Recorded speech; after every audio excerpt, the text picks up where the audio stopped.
নেই ওইখানে দেখেছি যদি। Hello everyone, I am Sukanya and you are watching Sukanya's YouTube channel. আজকে তোমাদের নিয়ে চলে যাব পুরুলিয়ার সেই বিখ্যাত গ্রাম মুখোশ গ্রামে। অপূর্ব সুন্দর সেই বিখ্যাত গ্রামটি, কি সুন্দর! দেখো, আমরা সকাল সকাল পৌঁছে গেছি গ্রামেতে, এবং গ্রামের চারিদিকে যেদিকেই তাকাবে শুধু মুখোশ, মুখোশ আর মুখোশ।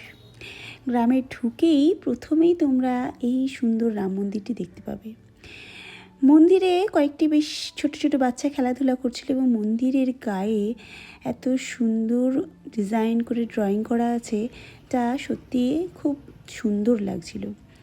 এরপর তুমি যেদিকেই তাকাও শুধু এরকম মুখোশ ঘর দেখতে পাবে। কোথাও বা মুখোশ বিক্রি হচ্ছে, আর কোথাও বা কর্মীরা বসে মুখোশ বানাচ্ছে।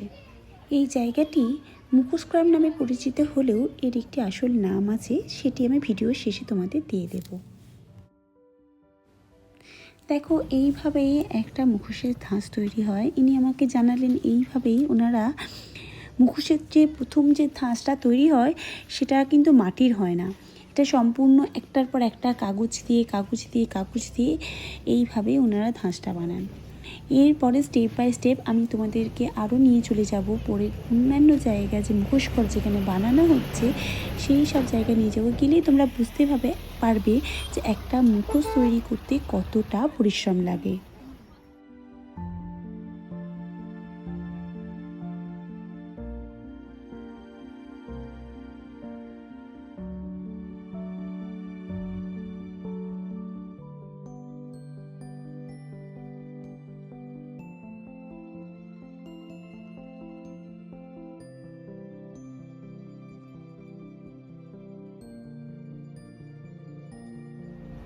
এরপর দেখুন, কাগজের মুখোশটা বানানোর পরে হোয়াইট কালার করে দেওয়া হয়। তারপরে কিন্তু যেরকম ঠাকুর সেই অনুযায়ী কালার করা হয়। এখানে না শুধুমাত্র ছৌ নাচের জন্য মুখোশ বানানো হয় তা কিন্তু না, এখানে কিন্তু ঘর সাজানোর জন্য বিভিন্ন ধরনের মুখোশ বানানো হয়। তবে সব মুখোশ কিন্তু একই ধরনের না। ছৌ নাচের মুখোশ যেমন আলাদা হয়, আবার ঘর সাজানোর ঠাকুরের মুখোশও কিন্তু বানানো হয়, সেগুলো একটু আলাদা হয়। এগুলো যেমন একটু আলাদা ধরনের, এগুলো হচ্ছে ঘরকে সাজানোর জন্য বিভিন্ন ধরনের ঠাকুরের মুখোশ বা সব কিছু। এবার বলি এই সুন্দর মুখোশ